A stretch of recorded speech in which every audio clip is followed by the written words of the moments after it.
In this video, we are going to see Apara Ekadasi.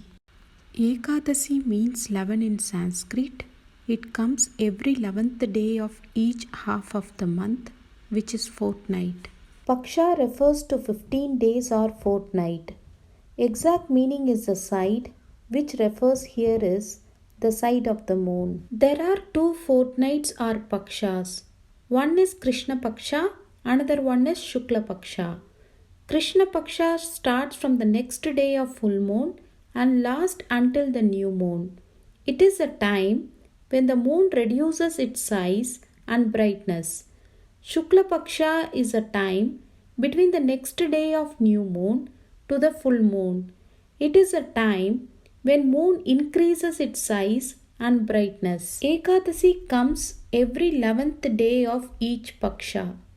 It can be Shukla Paksha or Krishna Paksha. So if we calculate, it will be 24 Ekadasis in a calendar year. This Ekadasi day is dedicated to Lord Vishnu and it is a day of fasting.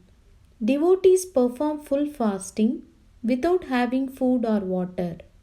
Partial fasting with only fruits and no grains. Apara Ekadasi comes in the 11th day of Krishna Paksha in the month of Jayastha.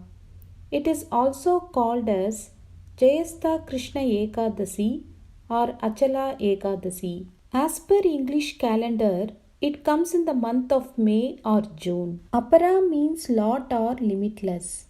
By observing this Ekadasi, it is believed to get unlimited wealth, health and Lord blessings. In Punjab, Jammu Kashmir and Haryana, this Ekadasi is also celebrated as Bhadrakali Ekadasi. They worship goddess Bhadrakali on that day. In Orissa, they refer as Jalakrida Ekadasi to honor Lord Jagannath. One can attain salvation by observing this fasting and think of Lord Vishnu. This Ekadasi will make a devotee rich in this material world.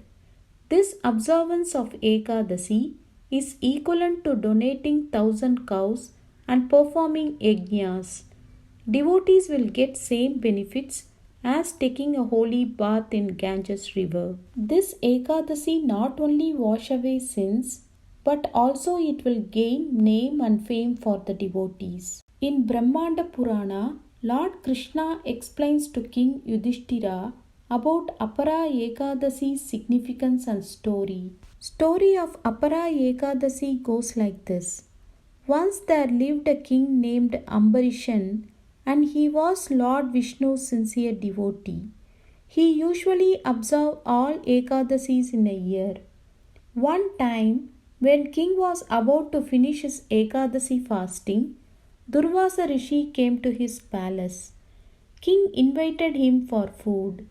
Rishi said that he will come after taking bath. Durvasa Rishi didn't turn up after a long time. King had to complete the fasting at particular time and so he started taking tulasi water. Durvasa Rishi saw this through Jnana Drishti and he threw his hair from his head. It turned into a ghost and started chasing the king. King started praying Lord Vishnu and Lord threw his chakra against Durvasa Rishi. Rishi realized and surrendered to Lord. Lord said, I am slave for my devotees and please ask sorry to the king. Rishi also did that. That day is called Apara Ekadasi. There was also another story. Once there was a king named Mahidwaj. His younger brother called Vajradwaj who hated his elder brother.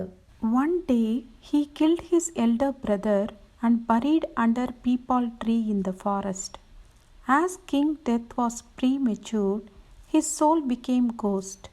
He started living in the peepal tree.